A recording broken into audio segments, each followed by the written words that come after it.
nada, queremos invitar y seguir con nuestro siguiente ponente, ¿no? Que la verdad, pues tiene tiempo que conocemos a Carlos, es un señorón, el doctor, y nos va a contar, esta plática para mí es súper interesante porque pues no va tan de la mano en el sentido de hacer research por lograr algo, sino aquí sí es research puro y neto, académico, o sea, impresionante, ¿no? Entonces nos va a presentar un caso de éxito, perdón, que se llama la influencia de los medios en la percepción de riesgo durante la pandemia en México.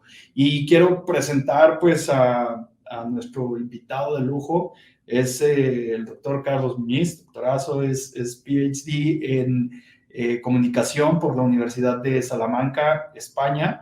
Actualmente, Carlos es profesor titular, coordinador del Laboratorio de Comunicación Política, la COP, y líder del cuerpo académico consolidado de Comunicación Política y Opinión Pública de la Facultad de Ciencias Políticas y Relaciones Internacionales de la Universidad Autónoma de Nuevo León, esto en México.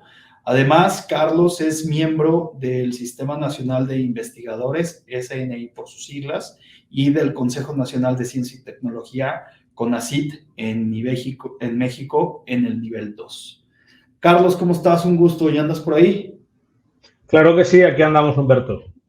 Pues un gusto tenerte. La verdad es que los estudios contigo siempre son súper interesantes porque estamos acostumbrados a que nuestros clientes pues son gente de consumo, ¿no? Como lo viste ahorita, gente de marcas, gente de muchas cosas. Y contigo los estudios que hemos hecho son de lo más interesante porque sí es ver, o sea, behavior, ¿no? El comportamiento de todo y demás, y la data que obtienes y los insights que se sacan, no es para vender ningún producto, ninguna marca, ni mucho menos, es pues simplemente analizar qué es lo que está pasando, ¿no? Entonces, es un gustazo tenerte por acá, un gustazo que presentes este caso de éxito que construimos por ahí juntos. Bueno, nosotros nos sumamos una partecita nada más, ¿no? Lo que nos toca. Y pues nada, te cedo los micrófonos para que nos presentes este caso de éxito. No, pues muchas gracias, Humberto, y en primer lugar agradeceros a Cuestión Pro por la invitación para estar hoy aquí con ustedes en este evento. Y como dices, pues vamos a dar resultados de una investigación. En este caso, pues nosotros hacemos investigación básica en la academia, bueno, también aplicada, pero este va a ser un ejemplo de investigación básica en el que vamos a conectar con parte de lo que estaban comentando en la anterior plática sobre los efectos en esto de la pandemia. Y es una línea que llevamos durante el desarrollo de la pandemia, sobre todo el segundo año, sobre estudio de la percepción de riesgo por parte de la población ante la afectación de la pandemia. Es una línea que entra dentro de un campo que desarrollamos en comunicación, que es comunicación de riesgo ante crisis, ante situaciones disruptivas, ¿no? Como por ejemplo fue la pandemia. Entonces, pues si les parece, les voy a compartir la presentación y a partir de ahí comenzamos. A ver, me permiten un momentito porque compartir pantalla, me parece que es. Y aquí es. Creo que ahí ya viendo, ¿verdad? No, creo que todavía ya está cargando. Ahí está. Ya te vemos, Carlos. Muy bien. Perfecto. Muchas gracias, Humberto. No, pues como les comentaba un poquito, la idea de esta plática, de esta conferencia, es hablarles acerca de un proyecto. Este fue muy interesante porque, así como después hubo un proyecto en donde colaboramos y mucho con Question Pro, estos resultados que voy a exponer fueron de unas encuestas que desarrollamos también utilizando Question Pro, utilizando la plataforma. Son encuestas, en este caso, de los que se llaman analíticas, es decir, no representativas, pero que sí nos permiten evaluar relaciones, evaluar efectos, relaciones entre variables, como es el caso de esta ponencia, que es un análisis de la evaluación o una evaluación de la influencia que el consumo de medios y el consumo o el desarrollo de prácticas comunicativas tuvo en la percepción de riesgo de la población durante la pandemia. Y, como digo, pues fue un momento en marzo, en mayo, que son los datos que vamos a dar, pues de inicio de esta pandemia, que por las experiencias antiguas que teníamos, la pandemia aquella del H1N1, nos parecía que iba a ser algo similar en el sentido de que iba a ser algo corto en el tiempo y que sin embargo vemos cómo se ha ido alargando y bueno, pues todavía de hecho estamos en la pandemia, aunque hayamos percibido, y es de nuevo esta parte de la percepción de riesgo, menor riesgo de contagiarnos y eso nos ha llevado a estar relajándonos en nuestros hábitos, en nuestros comportamientos de protección, pero eso no quiere decir que la pandemia haya terminado. En este caso, lo que hicimos fue evaluar el inicio de este momento crítico que hemos vivido, no a nivel nacional, sino a nivel mundial, para evaluar esa influencia de los hábitos comunicativos, como les decía. De estas situaciones de crisis, situaciones de crisis en donde las personas nos enfrentamos a un momento que rompe la naturalidad, rompe la situación habitual que tenemos y que nos lleva, como en un caso extremo de la pandemia, a tenernos incluso que quedar en casa y no poder salir y no podernos relacionar y tener que cambiar nuestros propios hábitos por la probabilidad de una influencia negativa de esta situación de crisis, tiende a aumentar mucho la sensación de amenaza por parte de la población o entre la población. Una amenaza de vernos contagiados, de vernos afectados por esta situación de crisis. Esta amenaza normalmente tiende a derivar en casos extremos, como por ejemplo es el que hemos vivido, a una sensación de miedo, miedo ante lo desconocido, miedo ante algo que nos dicen que puede pasar, como es contagiarnos, y como es incluso, en el caso extremo, llegar a poder perder la vida, lo que está asociado a otro tipo de emociones como la ansiedad, pero también otro tipo de comportamientos, de sensaciones como es la preocupación.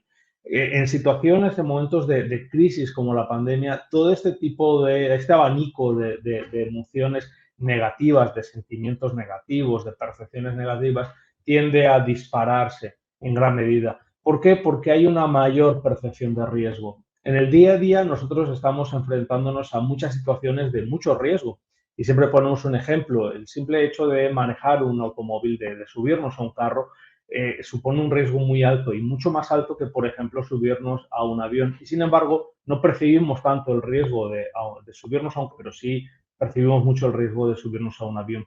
¿Por qué? Porque hay momentos en los que la sensación que tenemos de que la probabilidad de sentirnos, de vernos afectados de una manera muy adversa por esta situación en la que nos estamos moviendo aumenta, tiende a incrementarse en gran medida porque estamos recibiendo mucha más información que nos hace ver que estamos envueltos, estamos en ese contexto de un problema y la duda que vamos a generar sobre una posible afectación tiende a aumentar. En este caso, la percepción de riesgo es precisamente esa percepción que tenemos de que la probabilidad de tener consecuencias trágicas o negativas por parte de ese evento, de esa crisis que nos está envolviendo, aumenta frente a lo que ocurre en un contexto de naturalidad. Obviamente esto, para que se produzca, se tienen que dar ciertos factores. Primero, tenemos que considerar que el riesgo sea real. Debe existir una probabilidad de afectación, algo que desde luego ocurrió y lo vimos todos durante la pandemia. Realmente había una probabilidad de afección porque veíamos que había personas afectadas. Pero al mismo tiempo tenemos que desconocer la verdadera dimensión de esta afectación. Es decir, tiene que haber un grado de incertidumbre. A pesar de que yo sé que esa pandemia es real, a pesar de que yo sé que esa pandemia me puede afectar, hay una incertidumbre. No tenemos mucha claridad en cuanto a cómo y de qué manera se puede estar dando. Simplemente veamos cómo han ido cambiando las medidas de protección personal. ¿Por qué? Porque ha ido cambiando la información y eso nos hace entrar en un terreno de incertidumbre de no saber hasta qué punto es bueno desarrollar ciertas actitudes, ciertos comportamientos o no. Y además, la amenaza debe implicar una característica tangible. Tiene que ser algo no intangible, sino algo tangible, algo que podamos tocar y podamos ver de una manera práctica. Algo que comenzamos a ver al inicio de la pandemia cuando veíamos los números de personas afectadas, de personas hospitalizadas, de personas en situación crítica e incluso de muertes.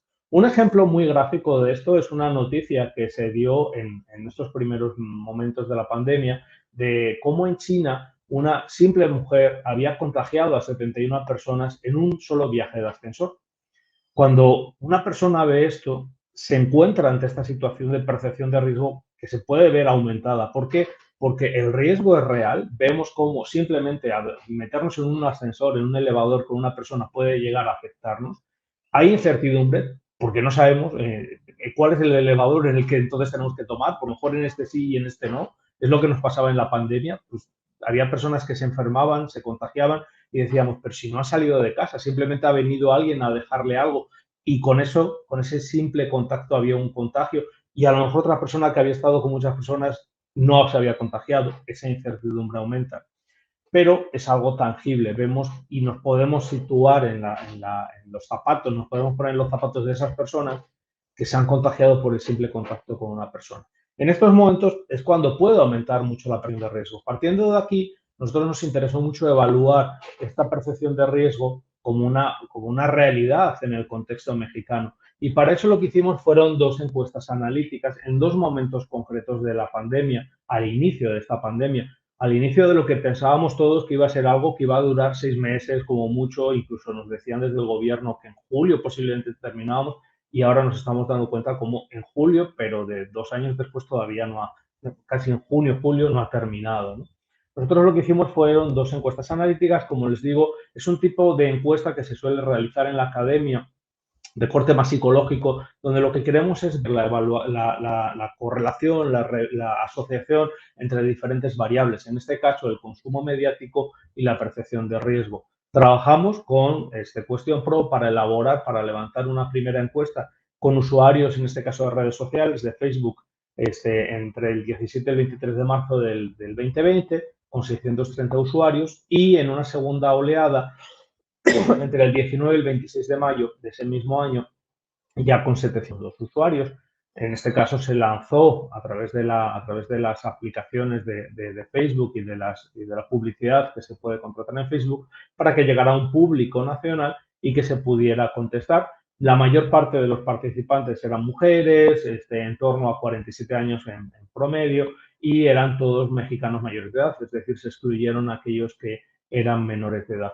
Obviamente no estábamos buscando representatividad, pero sí una muestra suficiente como para poder evaluar hasta qué punto estos hábitos comunicativos pueden influir en la percepción de riesgo.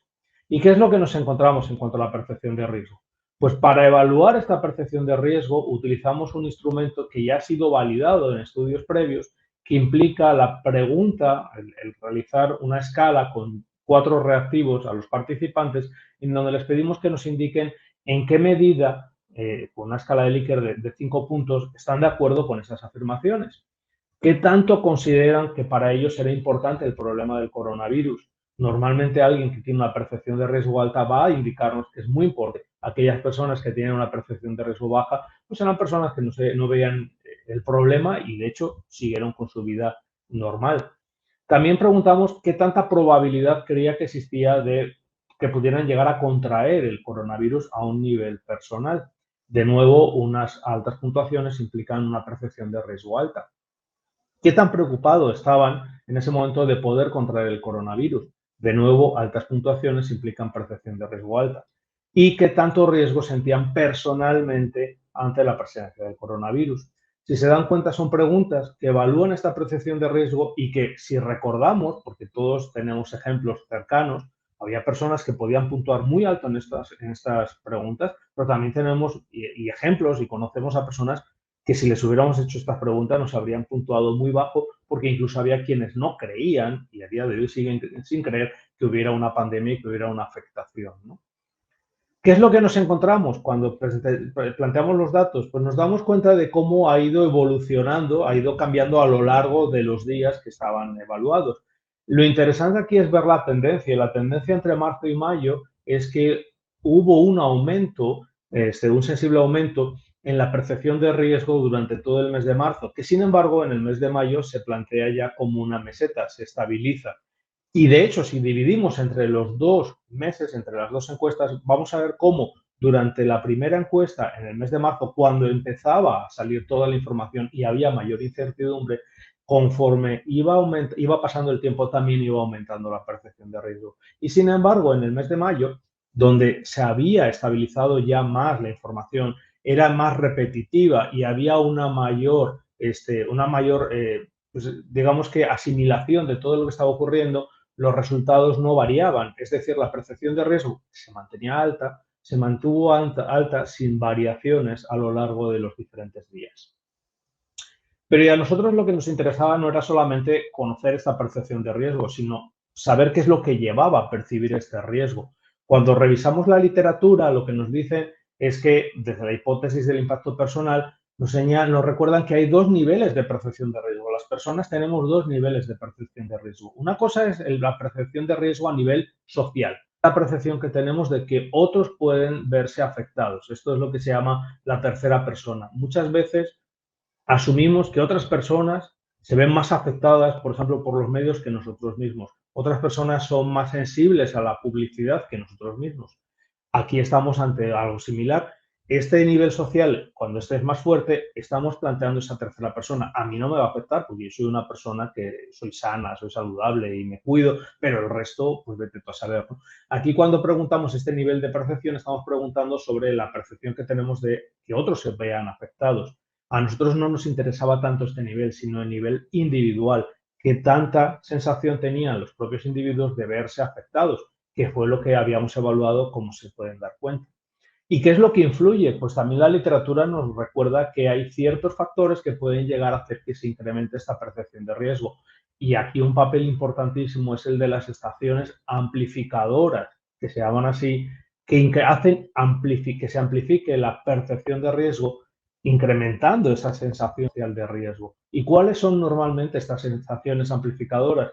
Pues son estaciones de dos tipos, o aquellas que están más cercanas a nuestro día a día, a nuestra vida cotidiana, que se plantean, se plasman en forma de redes interpersonales, es decir, aquellas amistades, aquellos familiares con los que tendemos a platicar, a mantener conversación cara a cara, pero también personas que a través de la conversación interactiva nos permiten darnos o tener una información de lo que está ocurriendo, por ejemplo, a través de las redes sociales. Son los dos planos en donde se realizan este tipo de relaciones y de intercambio de información. Y obviamente también el otro plano es el de los medios de comunicación que nos transmiten información en donde yo no estoy teniendo una comunicación sincrónica, pero que sí me está permitiendo recibir información a través de los tradicionales o de los sociales sobre lo que está ocurriendo.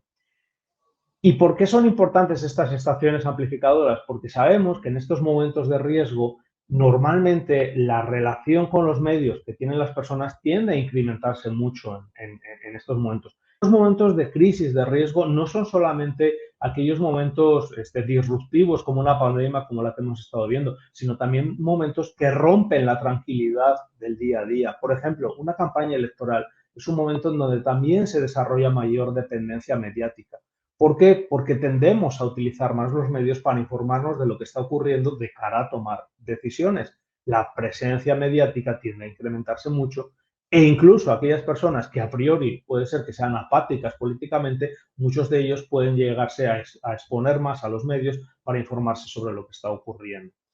Ahora, sí es cierto que en una situación de crisis, terremotos, guerras o una pandemia con la que hemos vivido, la relación tiende a aumentar mucho. Aumenta mucho la búsqueda de información ofrecida por estas fuentes, que pueden ser fuentes oficiales o no oficiales.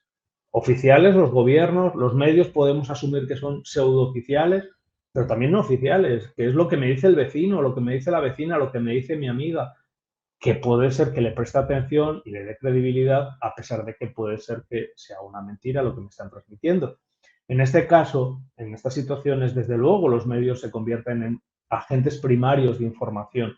Esta relación fuerte se ha explicado desde la teoría de la dependencia del sistema mediático, que desde los años 70 lleva explicando cómo en ciertos momentos la interrelación entre medios, sociedad y audiencia tiende a aumentar y se plasma en dos tipos de relaciones. Una relación a nivel macro, en donde los medios se hacen mucho más dependientes de gobiernos para dar una información, como ocurrió durante la pandemia, en donde esa relación entre esas conferencias diarias del subsecretario, que llegaron a ser, si se acuerdan, incluso 4 conferencias, incluyendo la mañanera, en donde se daba información, los medios eran los demandantes de esa información porque tienen que transmitir hacia la ciudadanía información, pero también se da una dependencia a nivel individual, a nivel micro, en donde los ciudadanos nos hacemos más dependientes de los medios porque requerimos información para saber qué está ocurriendo y tomar nuestras decisiones sobre cómo actuar, sobre cómo comportarnos e incluso cómo llegamos a desarrollar nuevos hábitos ante una situación como la que estamos viviendo. Algo muy sencillo, si se dan cuenta, al inicio de la pandemia era muy difícil y era casi como algo raro el que nos pusiéramos un cubrebocas, y ahora llega un momento en el que casi es lo contrario, llega a ser casi raro el que nos encontremos que nos estamos quitando el cubrebocas. Ese cambio de hábitos se da obviamente porque desarrollamos ese comportamiento, pero también porque los propios medios nos están recordando que tenemos que hacerlo de una manera u otra y nos están recordando cuáles son las reglas que nos están marcando en nuestro día a día las relaciones. Obviamente en esta dependencia deriva de nuestra relación con las fuentes. Hay fuentes que son primarias y muy cercanas para nosotros, como los medios, pero también en una situación de crisis como esta que hemos vivido, se presentan otras fuentes. El sector salud, aquellas personas que recurren a médicos, médicas, enfermeras o personal de salud para recibir información, las propias webs, la parte de la relación en el Internet, todo lo que estamos recibiendo a través de los medios y las redes sociales, pero también los propios gobiernos que a través de sus comunicados nos transmiten información. Y aquí es donde llega una parte interesante. Normalmente los medios lo que van a hacer es filtrar toda esa información y darnos lo que se sobreentiende que es la información correcta.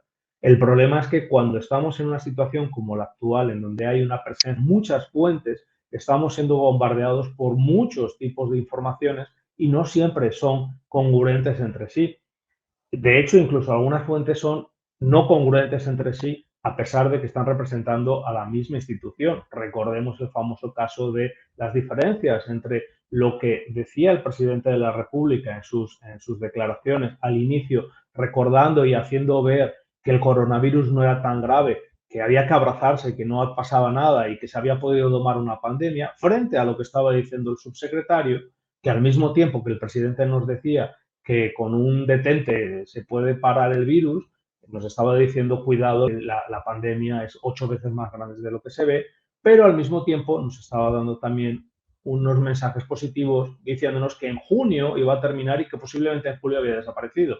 Ya digo, estamos en junio de 2022 y todavía no ha desaparecido. Pero bueno, eran las previsiones del momento. Si se dan cuenta, es una información más política, pensando en la generación de un tipo de emociones más positivas, frente a otro contenido mucho más técnico, más cercano a la información de salud, haciendo ver a las personas cuál es la realidad y haciendo ver que no se pueden relajar en cuanto al desarrollo de ciertos hábitos de ciertas prácticas de protección.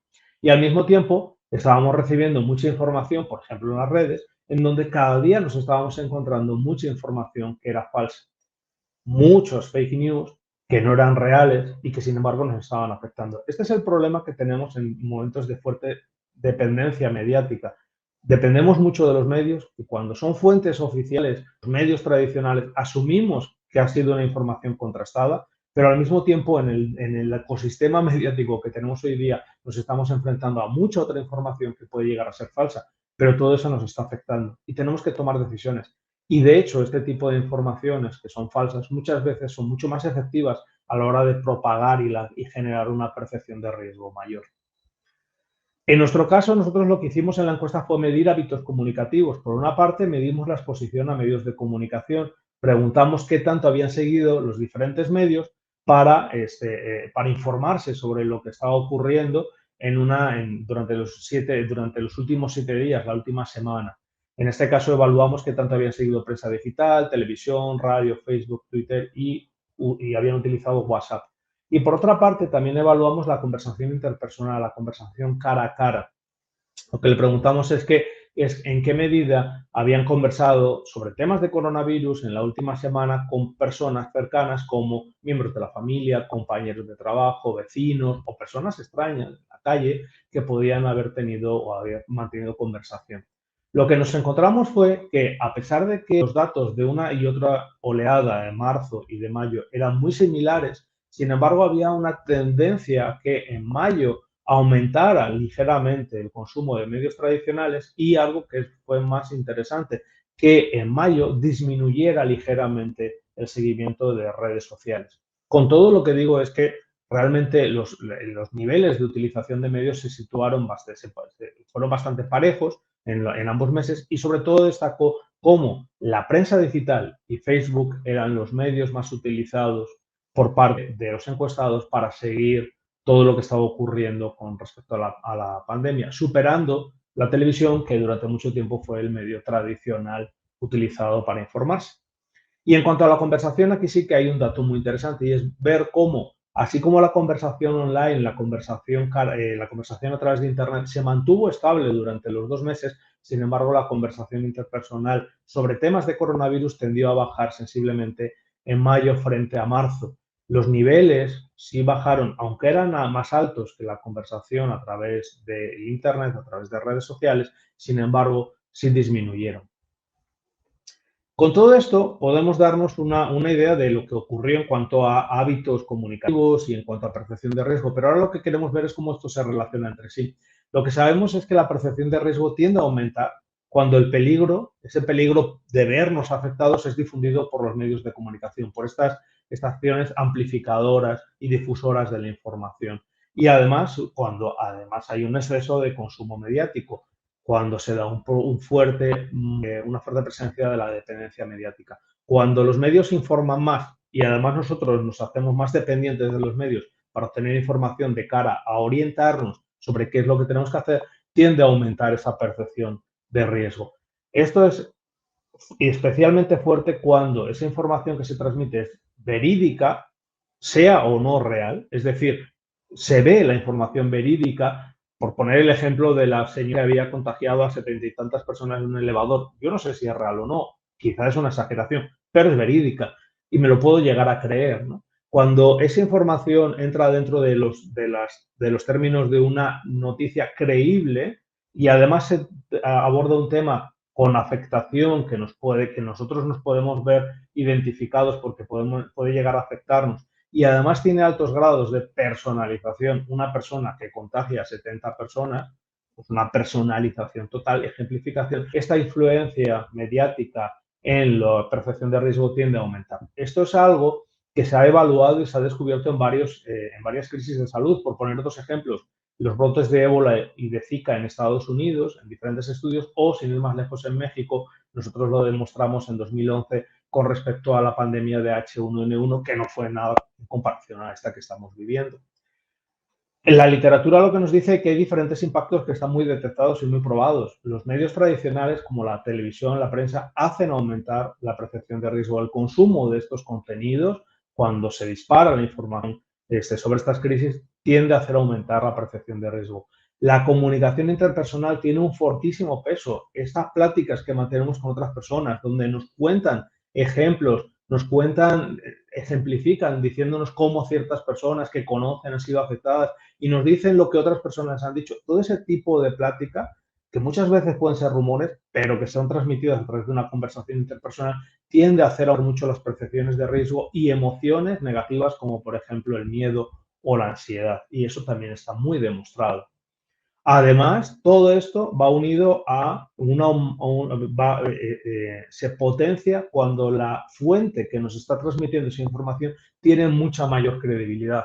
Con el medio de comunicación o la persona que está transmitiendo en el medio, nosotros le conocemos porque es alguien, es un líder de opinión que conocemos y creemos. Cuando le damos más credibilidad, todavía el impacto es mayor. O cuando la persona que nos está contando esto es alguien cercano, todavía es mayor el impacto. Y esto es algo que también se ha demostrado en cuanto a la información o la percepción, la información que es transmitida a través de redes sociales, principalmente a través de Facebook, que tienden a hacer aumentar también esta percepción de riesgo y esta percepción o este desarrollo de miedo y de ansiedad por parte de las personas. En el caso de nuestro estudio, ¿qué es lo que encontramos? Pues lo que encontramos era que había en marzo ciertos factores explicativos. Había 3 grandes factores explicativos, bueno, dejando al margen el género, que en este caso ser mujer en marzo llevaba a que hubiera una mayor percepción de riesgo. En la parte mediática lo que nos interesaba es que había 3 medios que habitualmente han sido considerados como medios tradicionales de transmisión de información, como la televisión, y los que se están ubicando últimamente como los medios principales, que son la prensa digital, en donde obtenemos una información, todo a través de medios y sobre todo la conversación offline. Esa plática cara a cara era lo que más generaba percepción de riesgo. Es muy interesante, el partidismo, evaluamos el nivel de partidismo, si las personas eran cercanas a partidos o no. El nivel de partidismo, un mayor nivel de partidismo hacía disminuir esta percepción de riesgo. Aquí estamos entrando en otros factores de esta variable de identificación o cercanía a partidos con una variable que tiende, en este caso, a moderar la percepción de riesgo. ¿Por qué? Porque entran otros factores como las valoraciones de los líderes políticos a favor, en contra, que lo que hacen es tirar hacia abajo en la percepción de riesgo.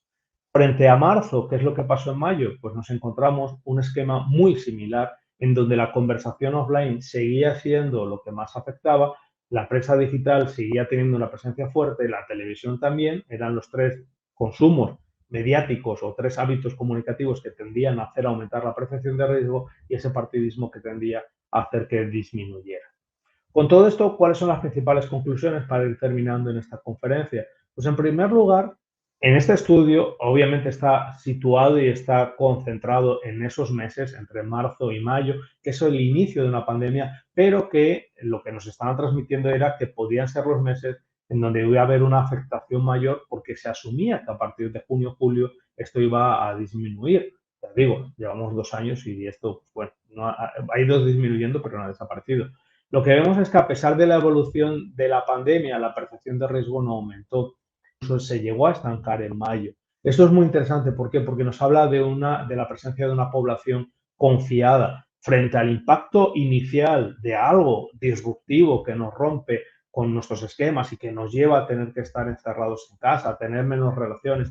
Llega un momento en el que nos relajamos y en el que empezamos a dejar de dimensionar la verdadera realidad del problema. Y a pesar de que la percepción de riesgo se mantiene alta, ya no tiende a seguir aumentando, pero tampoco vimos que tendiera a seguir disminuyendo. Es decir, nos habituamos a esa realidad y empezamos a trabajar con una realidad que era la que íbamos a tener que tener presentes a lo largo de mucho tiempo. Por otra parte, si bien el patrón de consumo vemos que se mantiene entre marzo y mayo, vemos y observamos que hay una disminución de la conversación. ¿Esto qué quiere decir? ¿Que las personas no conversaban con otros? No. Lo que quiere decir es que el tema del coronavirus, a pesar de que estaba presente en las conversaciones, tendió a estar menos presente. Porque lo que preguntaban no era si conversaban, si platicaban con otros, sino en qué medida platicaban acerca de temas de coronavirus. Tiende a haber una minusvaloración del problema y a dejar de ser un tema recurrente en la agenda pública para irse posicionando como un tema secundario frente a otros temas que nos estaban afectando. Y si se acuerdan, podemos ver cómo a lo largo del tiempo, a pesar de que la cobertura mediática se mantuvo, tendió a ir disminuyendo poco a poco y hoy podemos ver cómo es casi mínima. Lo que lleva en gran medida a que esa transferencia de agenda mediática sea menor hacia la agenda del público. Y finalmente, y es muy interesante, podemos observar que hay diferentes perfiles de obtención de información.